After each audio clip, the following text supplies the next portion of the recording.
Hey everyone, this is Sean. Welcome back to my channel.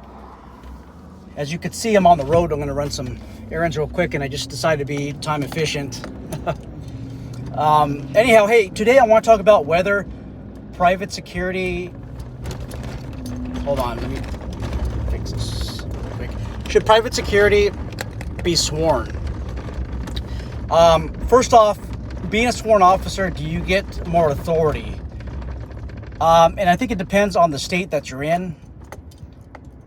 If you're looking for the prestige, if there is any prestige, so that you can be a sworn officer, guys, gals, there really is no prestige. Admittedly, when I started my law enforcement career when I was 21 years of age, I wanted the badge, the shiny badge, the title. But now, since I'm a lot more confident in myself, I'm a lot more mature. I know where my place is in the world. It doesn't make me feel great that I'm a sworn officer. Unfortunately, a lot of people haven't been sworn officers, so they're not able to self-realize that, I guess, the aspect of their profession.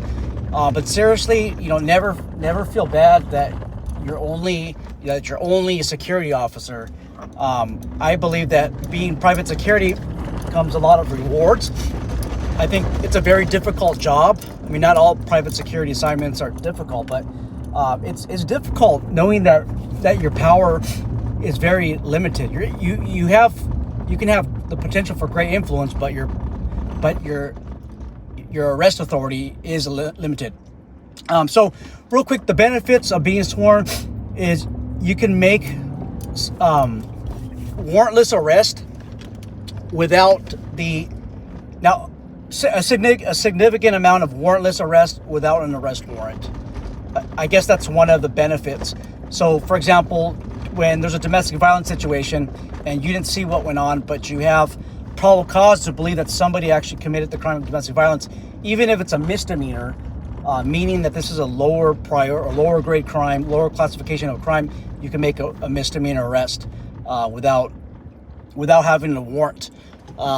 Brandishing a weapon, brandishing a firearm, as long as you have credible information that a particular individual is the one who brandished a firearm, you can make a warrantless arrest. Now, California, when it pertains to private citizens, it's a lot different. In that same circumstance, you cannot make a warrantless arrest.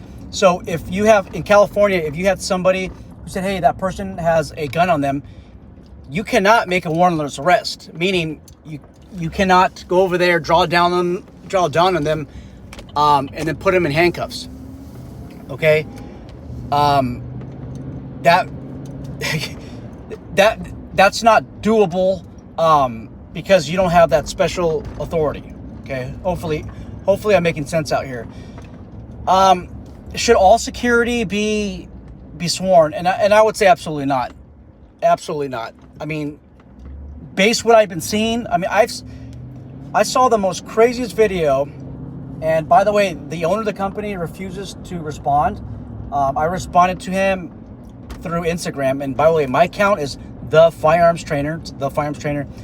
I responded to him that it's a good idea to respond, and quite honestly, a lot of these companies that respond to me with, oh, here's a reason, or they'll say, hey, you know what, we're not trained, or whatever the 2-day firearms training course is, or we're still practicing, something like that. I don't even criticize them on social media. I just leave it alone. But for the companies that blow me off, I mean, that's actually a response. You're saying that you're not transparent.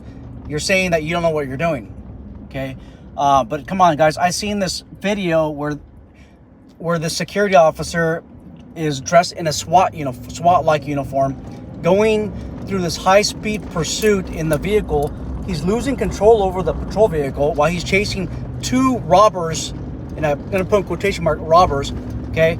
Obviously, these people have not been in law enforcement. I have taken traffic collision reports where the Border Patrol have ran people over on accident because they're chasing them and they're losing control over their vehicle.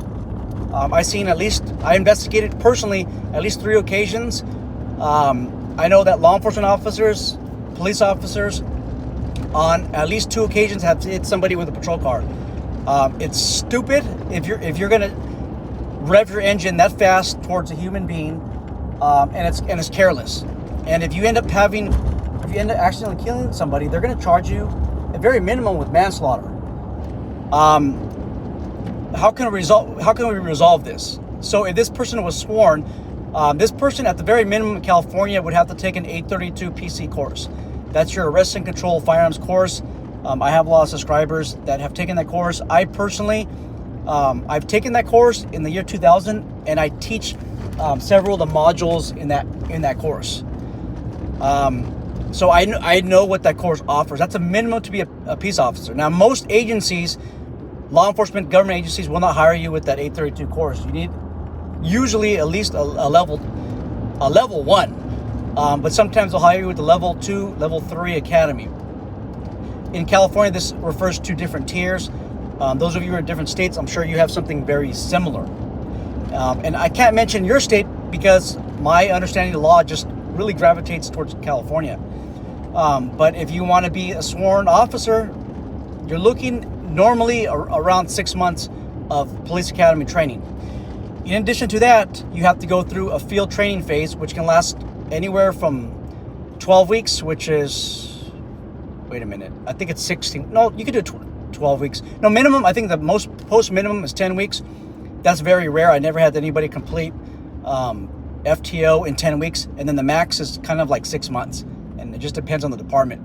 So in addition to that 6 months of training, you can throw in an easy 4 months of training. So you're ready at almost a year of training. In California, most private security professionals only do what's required, which is the 40 hours of training, and then the every year they do the 8-hour refresher course. Okay, but that's it. That's not even a month of training. That's not even 2 weeks of training. That's 1 week of training compared to what a law enforcement officer does, which is an easy almost a year. Okay. I think it all depends on the assignment. Certain government accounts, you could be sworn. I know in California, the U.S. Marshals has a contract with one of the large security companies. I wouldn't doubt it if it's Securitas or Allied. But anyhow, you need like 3 years of correctional officer experience, or 3 years of military police, or 3 years of police experience in order to qualify as a security marshal. I think that's a position, and you are basically a federal sworn officer. You can enforce some of the federal codes that are out there that relate to that relate to the courthouses. Okay, so that would be a sworn position. A lot of the federal government accounts, I see that you have to have similar amount of training, and you have a limited degree of sworn status. I think Mike from the Professional Security Journal was on a contract with FAA, and he had to go through some law enforcement academy. I forgot what the federal code section is for that, but he has that training, and they do have I think it's limited, maybe even full federal authority. I think that there's a place to have sworn status, but seriously, I mean, based on what you guys see out there, you think everybody should be sworn? I would say no. I know Justin Humphreys, we usually disagree on some of the topics, but I'm going to agree with him that having a status I don't think he would say having that status. No, he's a proponent for sworn level training, and I'm going to agree with him on that for sure. But to get to that training, the end result is you're going to have to end up with sworn status, but not all the time. And I think that security would be a lot professional with that law enforcement grade training. But again, with a caveat, that training, that 832 PC course, which I teach, doesn't train you to be a private security officer.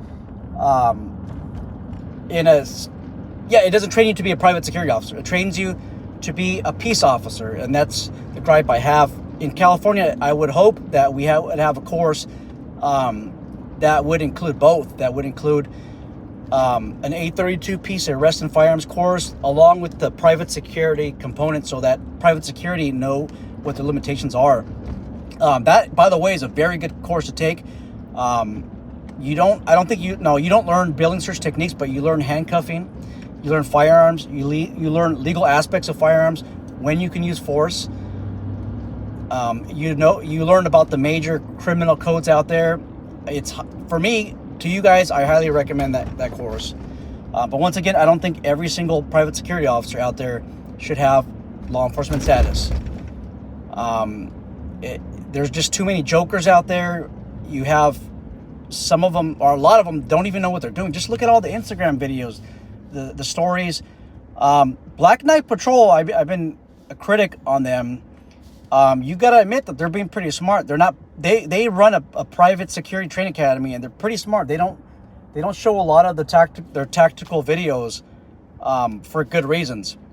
And I also have to commend them that their training. One of their training directors was a former, I think it's Gardena Police Department SWAT operator or commander. He was in charge of training over there. So, I think that they know who to pick. But I think that they're also being smart with not publishing too many of their training videos. Okay, so that's all I got, guys and gals. If you guys have any questions, which I hope that you will have, any other comments, concerns, let me know. If you guys can copy and paste your comment in the regular comment section box, because I'm on the road and I can't read your comments, and I know that a lot of them are going through. I would really, really appreciate that, so that we can have some intelligent dialogue. Take care, guys.